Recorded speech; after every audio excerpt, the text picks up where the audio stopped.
So far in my series of ranked videos, Jeff has challenged me in many different ways. From putting me into a top 500 lobby to play against Diffran and test my skills, to matching me with an idiotic Tobian one-trick to test my patience. If there's one thing I cannot complain about, it is a lack of challenge. But one thing that sticks out during these videos is the fact that it was always my choice. It was my choice to run Lucio into a double barrier composition. It was my choice to swap off Zenyatta despite doing really well on him. And it was my choice to queue for tank, well knowing the pain that this would entail. But what if that choice was to be ripped out of my grasp? I mean, don't get me wrong, on a more cosmic scale, I always have the choice to do one thing over the other. But sometimes that means choosing between an obviously bad and obviously better outcome. I can always be stubborn and choose to do the wrong thing, but so far I have never been pushed hard enough to be forced to make a choice that is outside my comfort zone. This episode is going to highlight my first place match of the season, which immediately prepared me for a very challenging set of games. And on that note, make sure you are subscribed to not miss the next episode in which I'm going to finish these placements. We are so incredibly close to hitting 60 nice thousand subscribers, so if you want to make this meme of a dream become reality, you know what to do. Ladies and gentlemen, let's not waste any more time because our story today takes place on Watchpoint Gibraltar. Now, this is one of those maps where my heroes of choice are predominantly dictated by my experience. Meta comps and pocket picks aside, I have an abnormally high win rate playing Zenyatta on this map, meaning I was very much looking forward to indulging my one-trick urges. Which makes it ever the more awkward that Miron insta-locked my main right out of the gates. Of course I did what every EU player would in my situation, which is refusing to use my microphone and instead choose another character that I can proceed to lose the game on. Okay, it wasn't quite so straightforward. I am a man of reason after all, so I tried to highlight the fact that Zenyatta is my only good hero, which my team didn't seem to particularly care about. Thankfully, Miron ended up having mercy on my soul in more than one sense, because just when the game was about to begin, he swapped to the Winged Goddess to allow me to play my main. While we used the first couple seconds of the match to swap our composition, our Tracer got immediately dunked on by the opposing Ashe, reminding me that this was indeed a 3900 lobby. But they weren't the only one about to become very intimate with the decor of our spawn room, because the defenders were setting up a dive on me specifically, which, much to absolutely nobody's surprise, I would fall victim to. Within the first 20 seconds of the match, the blue team had completely annihilated our lineup, and I started to have a sneaking suspicion that this match would be ending my map-specific win streak. Our second attempt was not looking much better either. With the high ground under their control, the defenders could choose to engage us in any which way they please, and our approach to what we called a team fight was so incredibly disjointed that they had no trouble sending us packing. I really wish that third time was the charm, but I ended up eating a dynamite that was meant for somebody else, followed by a headshot that might as well have hit my chest and still came out with the same result. But I was not done suffering just yet. You can tell at that point that I was getting rather paranoid in regards to what was going on behind me. I got dove off enough to feel the sting of helplessness deep in my bones, but more than anything, I was really trying to finally get rid of that stupid rodent that got away with murder way too often. But just as I was about to finally put an end to his tyranny, the enemy Zenyatta blew Transcendence just for the sake of keeping him alive. You can guess how that exchange ended for me. Now, you may look at my Sigma's request to swap to Brigitte and think that's the reason I didn't get to play my main, but that really wasn't it. Wrecking Ball on his own is already a ridiculously overtuned character to the point where if you don't see how busted he is, you're probably actively trying not to see it. However, considering the fact that their dive setups have been well coordinated, on top of the unfortunate reality that his team is willing to blow ultimates just to keep him alive, don't be mistaken my friends, this hamster has forced my hand. Speaking of hamsters, while we were sorting out our compositional issues back in spawn, our Hammond, together with our Tracer, was very active in the enemy backline. As much as our previous pincer attack attempts have not succeeded, this time our flankers managed to give me the opportunity to establish the brick differential. Simultaneously, my Tracer made the enemy Zenyatta follow suit, and while they got one-tapped once again, that wasn't something Miron on Mercy can fix after having glocked the enemy Ashe. Spike, meanwhile, was trying to get the cart moving, because all these eliminations aren't gonna mean anything if we can't secure distance on the payload. It is unfortunate for him that the enemy Genji decided to dedicate his entire ultimate to the elimination of our main tank, but considering the losses that the lineup had to sustain up until that point, this wouldn't be enough to get us to retreat. As a matter of fact, we decided to double down on our offense, and where previously I had to keep my head on a swivel to avoid getting eliminated, all I had to do now was periodically hit an enemy to keep not only myself but also my teammates alive. It is crazy how a single hero swap can make an entire team appear as though they are completely different players, but with that newfound sustainability fueling them, the hope of us avoiding the embarrassment of getting full health on the first point began to rise. But before we can set our sights on bigger accomplishments along the lines of victory, let's not forget that our success was the result of a single misplay by the defenders. And the second point is notorious for being difficult to capture, so let's see if we can keep up the pace.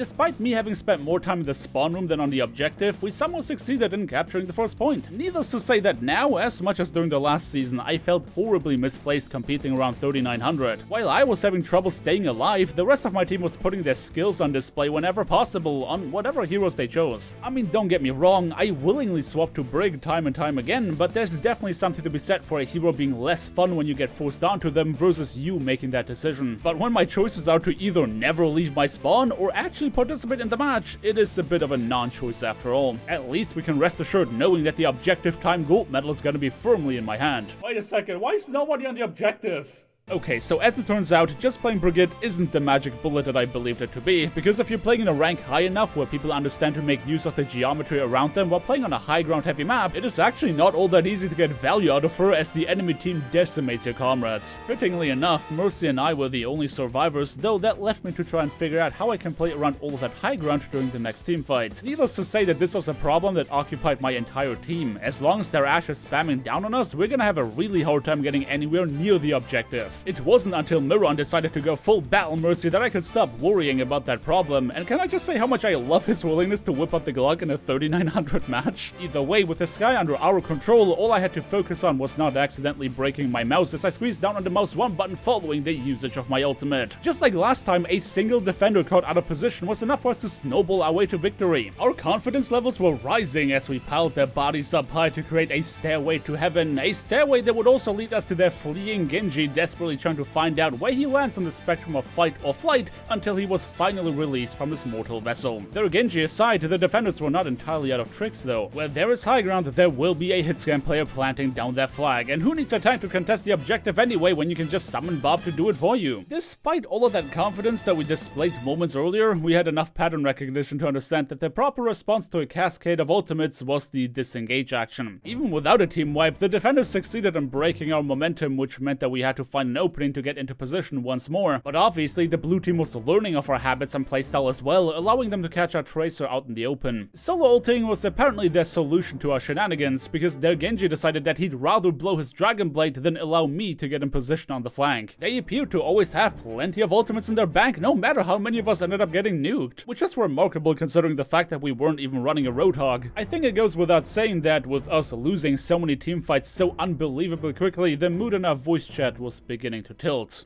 Are we gonna use rally today, or? Now, there are a lot of things I could have said about that comment, not the least of which was the fact that I didn't have rally online until a Sigma and Mercy had already bitten the dust. But honestly, I wasn't feeling very talkative that day, and as much as I was tempted to reply in typical EU fashion, I caught myself before slipping towards the dark side once more. Either way, with only 10 seconds left on the clock, we were obviously running out of time, but the real question now was if anyone could even get to the objective to trigger overtime. Reviews ended up being our trump card more than once. Him touching the objective kept us in the game for the moment, but despite getting hunted and pushed around by the enemies, he succeeded in re-triggering overtime before slamming onto the high ground to rid ourselves of the enemy Ashe in this final team fight. He has given us every chance to succeed, and now it was our turn to take this opportunity.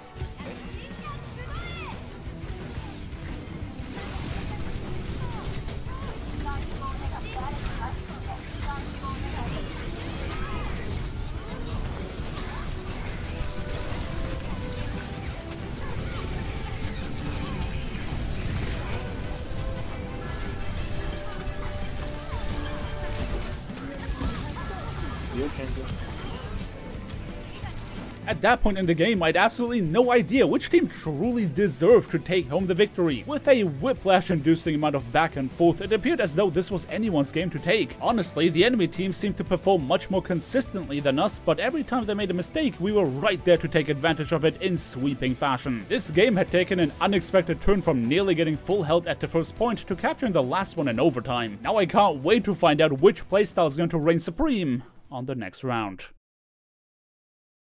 Whether we survived thanks to dumb luck or if there was actual merit to our abilities was about to be put to the test. By the end of the last round, the defenders had already adjusted their playstyle to combat us more effectively, and obviously we wouldn't be able to rely on the overtime respawn advantage now that it was our turn to defend. Either way, I wasn't about to leave it to chance, so in order to improve our team's morale, I decided to apologize for something that I hadn't messed up in the first place. But that complaint aside, I could feel that I was not firing on all cylinders last round. I don't know if the constant back and forth had just made me give up subconsciously, honestly, or if I was struggling because I couldn't play my main. But either way, fate waits for nobody, and as such, the second round will begin. Contrary to the blue team's opening shot, we decide to begin our defense very slowly. I mean, if any of our DPS had the ability to one-shot somebody out of nowhere, then I'm sure they would have done it last round, so more than anything, we had to play carefully. While we tried to hold onto the high ground with most of our team, reviews had to stall out the count and disrupt the enemies to make sure they couldn't just have their way. Our approach may not look very cohesive at first, but the blue team actually had a lot of trouble finding an opening. Sure, a couple eliminations were being traded, but over the long run, we were on the winning side of this war of attrition, causing them to retreat. And that was exactly what we were waiting for. As soon as they made the decision to turn their backs on us, our flankers began running after the team to catch as many of them as possible. Miron also went on the offensive to prove that him glocking the blue team last time wasn't just a fluke, but actual part of his playstyle. Honestly, whoever said that Mercy's ultimate is boring to use has probably never seen this man play, because he knows how to make use of her unrivaled mobility. Obviously, their team was not happy about getting shoved back into their spawn like that, and their Genji in particular was itching to go in to reclaim his honor. But there was no ground for them to gain. Our Hammond blocked off the objective while I used Rally to close in on my Hanzo and help him deal with that Dragon Blade. But little did I know that August didn't need the help, schooling the opposing Shimada first with his bow and then with the bag. Of course, just one elimination was not going to win this team fight, but us not crumbling under the weight of an enemy ultimate was a good start to this engagement. Though we did have some miscommunication that caused us to expend our entire bank of ults in response to a single Dragon Blade, which, while winning us this fight,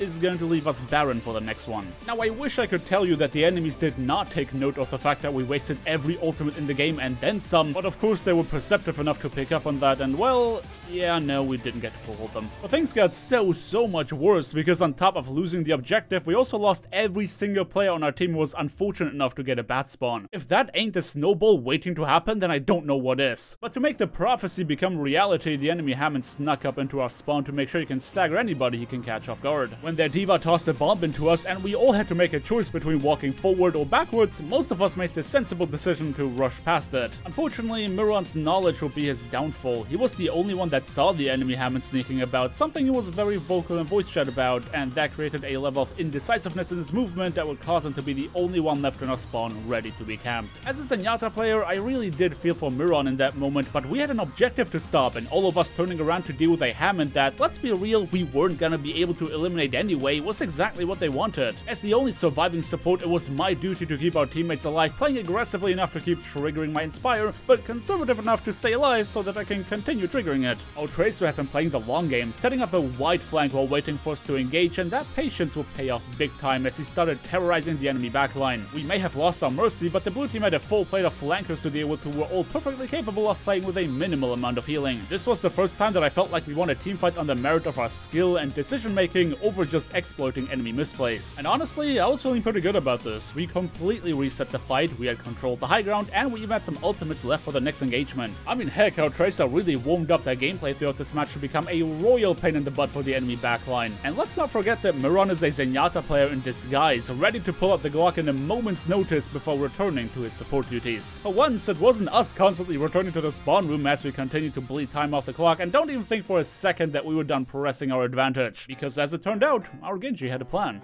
Punish me next fight, I have Blade. Yes, sir. I mean, yes, daddy. Okay, now that is on the list of things that I didn't need to hear, but anyway, let's take a look at the execution of this plan from my point of view. Wait, 6k buddy. No, you can't get 6k with Dragon Blade. You get 1 kill. Oh, okay. As much as I was happy about the raising of spirits that was taking place in our voice chat, I'm saddened to report that 1 kill was indeed not enough to win the fight, and the blue team came back swinging to eliminate everyone that pushed up to support that Dragon Blade. But hey, at least we had fun, right? While half of us were busy goofing around, our Tracer continued to put himself in overdrive, frying the enemy backline even as we were losing the point. Unfortunately, all good things eventually have to come to an end, and in this case, said end came in form of a respawning Hanzo, who himself appeared to be confused about having landed that shot. With less than a minute left on the clock, the game started to become all about speed and momentum, and since the flank was currently not occupied by our dead flankers, the enemy Tracer found an opening to style me back into my spawn. We couldn't afford to take this lightly any longer, so as soon as my teammates respawned, they began tossing their ultimates on the objective to keep us in the game. Reviews was very intent on collecting any staggered elimination he can get his grubby paws on, and while he eventually succeeded in his mission, he wouldn't live to tell the tale. I'm not sure if their Mercy using res and spawn was a good or a bad thing at that point, but whatever the case may be, the one thing that was was obvious was that this fight wasn't over. A rally would be answered with a rally of our own, and much like during our offense, the blue team had to take this game into overtime. What followed was absolute chaos on the objective, as everybody hammered down on their keyboards with reckless abandon. But amidst the mayhem, our Tracer continued to find value by utilizing surgical precision. Precision which the enemy D.Va needed none of. While the ultimate failed to find any eliminations, it did create space for the blue team to inch their way forward towards the last capture point. That same D.Va was also responsible for pushing me into a Dragon Strike, so you can imagine the colorful vocabulary that I was currently running through in my head. I was amazed by the pace at which everyone in this lobby was able to charge their ultimates, continuously smashing them down onto and around the objective. This final fight created nothing short of anarchy, but if the track record in this match is anything to go by, you know that this is the kind of environment in which my team shines. And as such, I am happy to report that at the end of this double-digit death count torture of a match, it was my team that ultimately took home the victory. But let's not forget that this was only the first of my placement games, and trust me, that was just the beginning. As always, my friends, don't forget to drop me a like on your way out if you enjoyed this video, subscribe if you want to see more, and definitely hit that bell icon to not miss out on the next episode. I hope you guys have a fantastic day, and until next time, peace!